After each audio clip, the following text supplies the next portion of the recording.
Aille Castle. Aille Castle, within the combined parishes of Aille and Killinadima, is situated 6 kilometres from Lough Ray.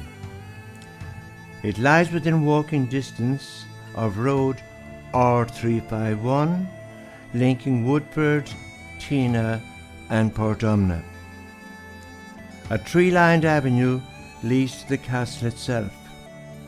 Mature trees of ash, oak and larch, interwoven with miniature laurel, enhances its wooded pathway. A gentle 10-minute walk brings us to our destination. We pause to admire the castle in all its splendour. It lies in a sylvan setting, with a freshwater river, a well and mature trees, both back and sides. Incidentally, the well, known locally as the Castle Well, provided water for houses in the vicinity centuries before schemes or artesian wells were constructed. Facing south, the castle site was favourably chosen. Built on a limestone quarry, it was destined to remain for centuries. It was built by William Roebuck in 1574. Standing on elevated ground, it commands a splendid view of the surrounding rolling grasslands.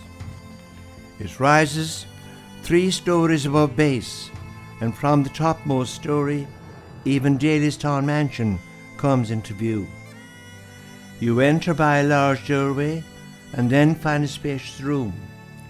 2 large windows in the splayed recess and a slit in the north wall admit plenty of light.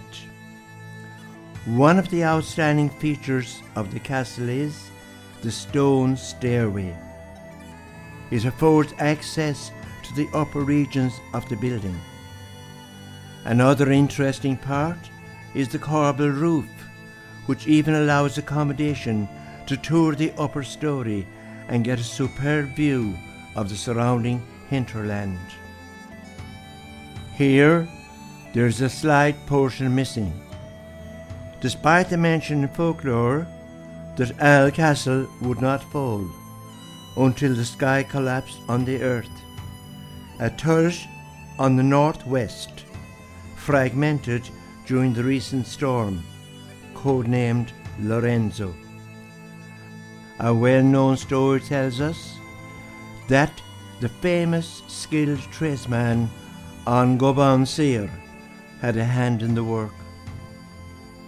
Many years passed, the Goban Seer lapsed into old age and refused to speak to anybody.